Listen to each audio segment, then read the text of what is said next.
Suivez le journal avec STM Transport Voyageurs. Une nouvelle façon de voyager.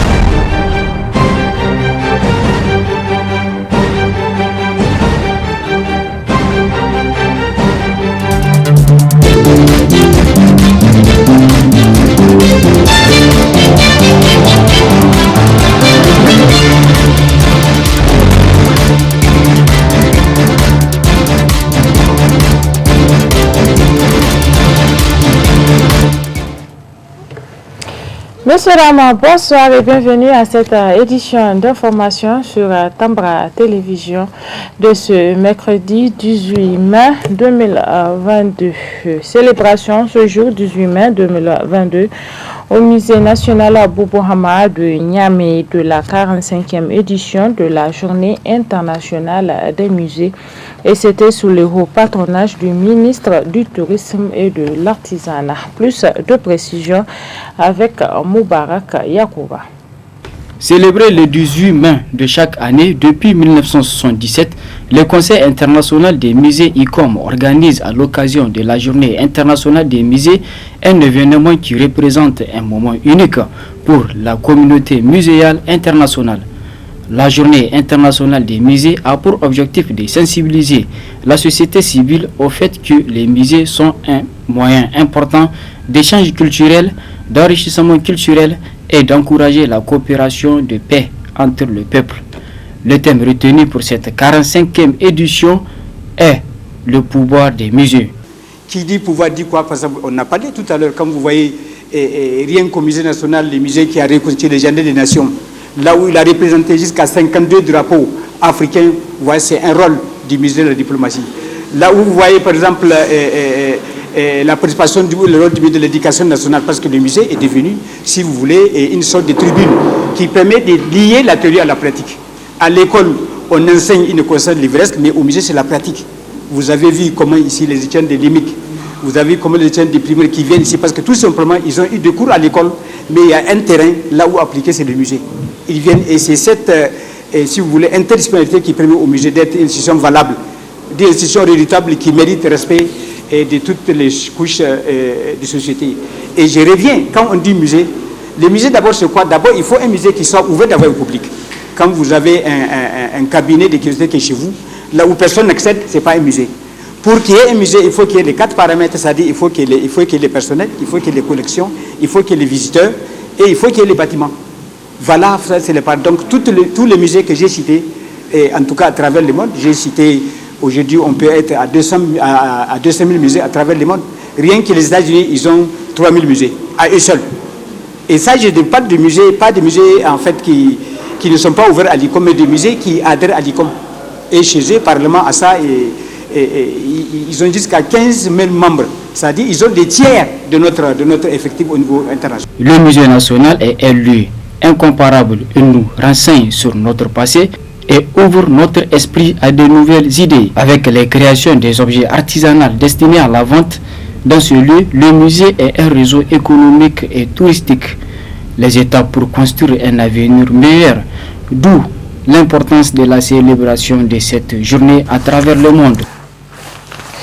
La plateforme paysanne a procédé ce 18 mai 2022 à la Maison de la Presse à la rencontre avec les 8 régions du Niger de leur plan d'action pour sauver la banque agricole du Niger. Plus de précisions avec Ibrahima Abdelkader et Abdou Nasser Abdou.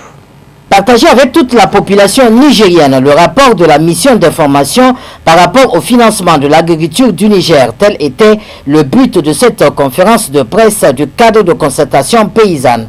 La plateforme paysanne qui est une organisation à but non lucratif. Cette mission a sillonné les 8 régions du Niger pour informer les Nigériens des nouvelles dispositions volontaires prises pour améliorer les différents secteurs.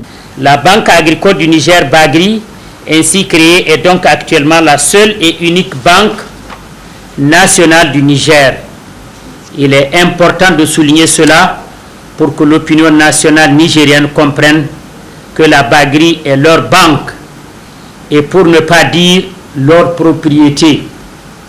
C'est pour cela que la plateforme paysanne, acteur clé de la création de la Bagri, se mobilise et se bat au quotidien pour que cette banque reste et demeure nationale. Que la Bagri ne soit pas cédée à des privés, puisque nous sommes bien au courant de tout ce qui s'y traîne, se trame autour, et nous tenons à le dire ici, que la Bagri fait objet de tentatives de cession au profit des privés. D'ailleurs, plusieurs rumeurs et publications alimentent les spéculations un peu partout au Niger. La plateforme paysanne, composée de 13 principales organisations paysannes, intervenant sur l'ensemble du territoire dans tous les domaines du secteur rural, et informée des critiques adressées en direction de la Bagri, dont pour résumer l'essentiel, nous pourrions dire que la Bagri est tout sauf une banque agricole, c'est ce que les gens disent. Effectivement, puisque la Bagri SA est créée pour financer les marchés, commercialisation, développer les capacités de production, les systèmes de stockage, de transformation, de conditionnement, etc., liés au secteur rural, les critiques formulées par l'opinion peuvent se comprendre. D'ailleurs, suite à des réflexions paysannes entamées entre 2014-2015 et des études commanditées en 2020, le constat fait que la plateforme et les organisations paysannes membres et que le financement de la Bagri dédié au secteur rural est très insuffisant dans son ensemble, et ceci suite à l'absence des ressources adaptées aux besoins de développement des chaînes de valeur à avantage comparatif du Niger au vu de leur domiciliation dans les livres d'institutions financières n'ayant pas de mission de service public. Dans les régions, nous avons expliqué aux paysans que si chaque productrice ou producteur cotise ne serait-ce que 1000 francs CFA par an, il sera mobilisé environ 3 milliards de francs CFA. Si seulement 3 millions de ces producteurs cotisent, cela veut qu'ils deviennent des épargnants et des actionnaires de la Bagri. Ainsi, ils peuvent facilement accéder à des crédits et du coup financer leur activité. Ainsi, suite aux concertations tenues dans les différentes régions, nous pouvons vous rassurer du soutien et de l'engagement des acteurs pour la mobilisation des fonds afin que la Bagri soit réellement la Banque nationale agricole. Pour faire de la Banque agricole du Niger une structure appartenant aux agriculteurs, éleveurs et autres, la plateforme paysanne est prête à se battre pour concrétiser son rêve si cher aux paysans nigériens. La suite de cette édition, plus de 5000 déplacés dans la région de Tillabéri, département de Torodi et d'Argol cette semaine pour cause d'insécurité dans plusieurs villages des 10 départements. Quelles sont les mesures prises du côté des représentants de ces populations et aussi au niveau du gouvernement? Le député Hama Halidou répond. Toutes les députés du département de Tillabéri et région de Tillabéri. Maintenant, ce qu'on a conclu sur les réunions, on a dit que, Inch'Allah, demain, on peut aller sur Torodi et Daragol pour voir les réfugiés, comment ils sont. Mais avant on va faire les réunions, on a cotisé assemblée ici. On a eu 5 millions de francs CFA. On va dire, bon, on va amener cette donne-là pour les gestes d'abord. Voilà. Le nombre là, personne ne connaît pas que Dieu. Mais les préfets qui sont venus hier, ils ont dit que ils ont arrêté 6 000 et quelques, peut-être 6 900 vers la commune de Daragol. Il y en a à Touré, Garbé, Kourou, Larba Birno, etc.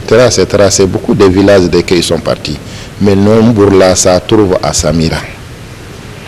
Toro dit, hier là, ce que préfet nous dit, qu'ils ont seulement que 1300. Parce que Toro dit, c'est loin, mais c'est leur département. Et tous, ils vont venir Torodiquer, ils vont venir Torodi. Le gouvernement Sukaila nous dit hier, ils ont nous dit que vraiment ils vont faire tous leurs moyens qu'ils retournent dans leur village. Voilà, c'est ce que le gouvernement nous dit, ils vont créer les bases militaires là-bas. Voilà. Il dit aussi, ils vont faire tout pour les amener les nourritures qui veulent les suffire. Voilà. Plusieurs cas de divorce sont enregistrés cette année de janvier à ce mois de mai 2022. Qu'est-ce qui explique ce phénomène qui inquiète tant la population? Suivons plutôt ce reportage de Zainab Gagara et Ibrahim Kantama. Le mariage est un acte d'adoration en islam, un lien qui unit deux personnes, mais force est de constater ce dernier temps un chiffre élevé de divorces, un phénomène d'une grande inquiétude sociale dans le pays. Malgré que les fidèles musulmans ont ce droit au divorce, l'islam recommande aussi des processus à suivre avant le divorce. Avant l'événement de l'islam, le mariage n'est pas aussi respecté dans les sociétés. C'est l'islam qui a instauré. Donc, comment est-ce que les gens doivent se marier? Et l'association islamique, dans ses activités quotidiennes, touche à plusieurs questions, et précisément le mariage et le divorce. Et quand on a essayé de constater les causes principales du divorce, nous avons dans un premier temps l'incapacité financière du mari après le mariage. On constate que généralement les demandes de divorce, que le mari est dans l'incapacité financière de protéger sa femme, de la supporter, de la prendre en charge. Nous avons une autre cause principale, c'est que nous appelons ici un mensonge réciproque. Le couple, avant de se marier, chacun cherche à cacher la vérité, que ce soit sur le plan financier ou sur le plan caractère. Il y a deux fois le fait que les hommes se marient, une deuxième, une troisième, donc la première ou la deuxième, etc. Deux fois, ça cause de problèmes. Et les gens ne supportent pas, surtout les femmes. Donc voilà quelques causes principales. Mais ici, nous, au niveau de l'association islamique, il y a des processus pour arriver au divorce. Dans la sunna du prophète Mohammed sallallahu alayhi wa sallam, on doit rester avec sa femme pour lui donner des conseils, pour lui montrer que le mariage n'est pas un simple hasard. Donc il faut que le mari prenne connaissance de l'islam et prodigue quotidiennement le conseil à sa femme pour montrer qu'ils sont en train d'adorer Dieu.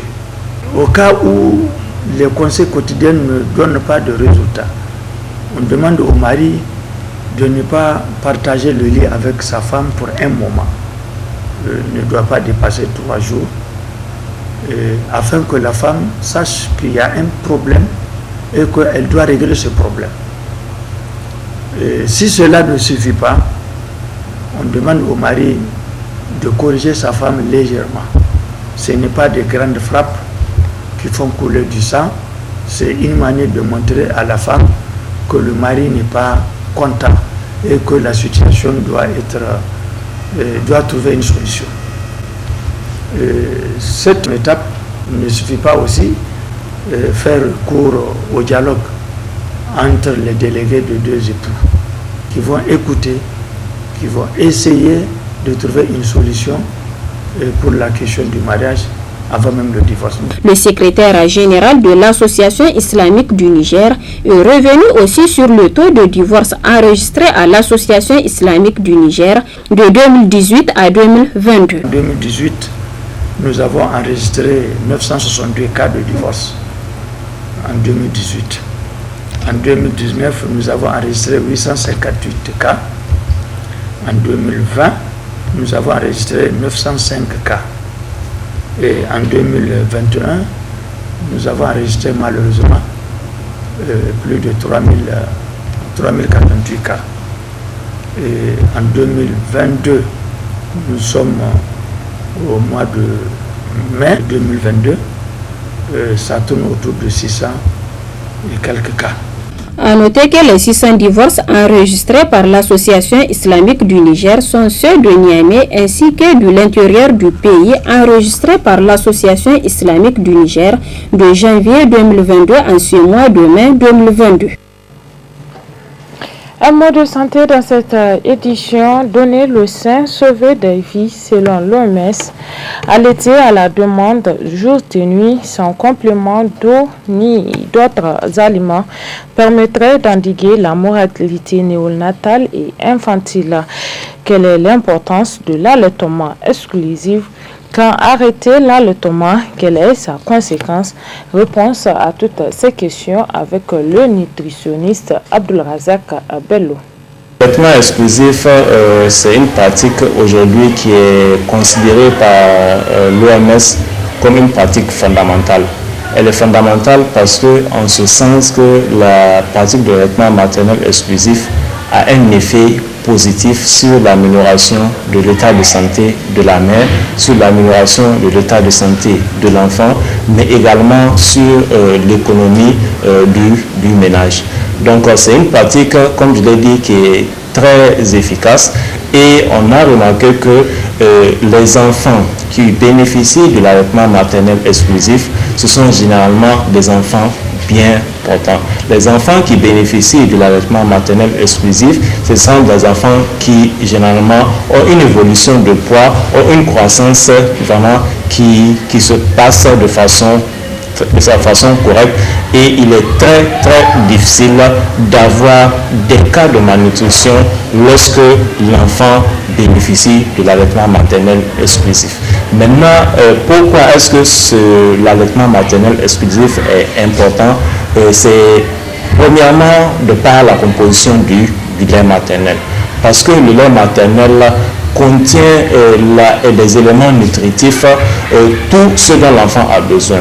Quand on prend en termes de vitamines, le lait maternel contient suffisamment de vitamines pour couvrir les besoins, que ce soit les vitamines, que ce soit les sels minéraux, que ce soit les protéines et même l'énergie. Du coup, le lait maternel est dit un aliment complet pour l'enfant jusqu'à 6 mois. Autrement dit, tout ce dont l'enfant a besoin se trouve dans le lait maternel, et c'est pour ça qu'on préconise l'allaitement maternel exclusif jusqu'à 6 mois. L'autre importance de l'allaitement maternel exclusif, c'est lié au fait que le lait contient des éléments protecteurs communément appelés des anticorps. Et à ce titre, il est important d'attirer l'attention des mères sur le fait de ne pas utiliser le premier lait qui est jugé souvent impropre. Donc le premier lait qu'on appelle le colostrum, c'est en fait une concentration d'anticorps, ce qui peut permettre de renforcer le système immunitaire de l'enfant, ce qui fait que l'enfant va être plus résistant aux maladies.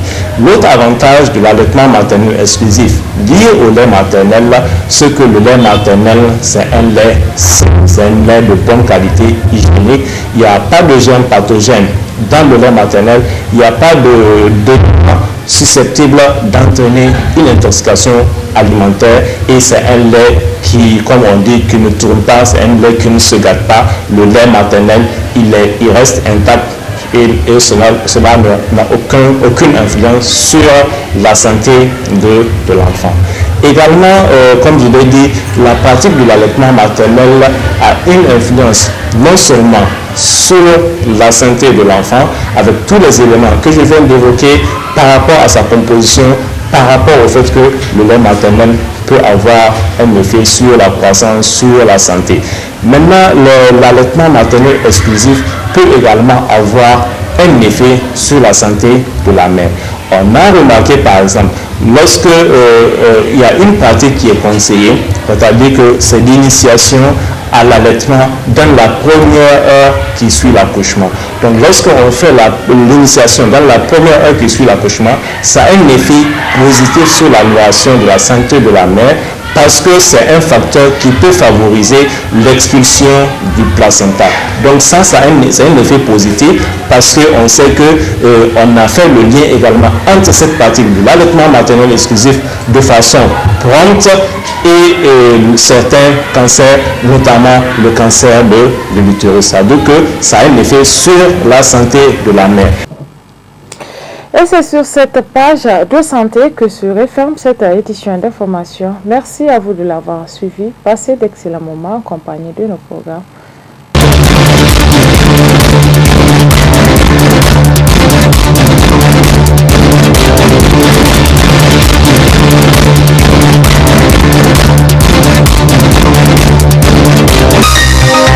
Ce journal vous a été présenté par STM Transport Voyageurs. Une nouvelle façon de voyager.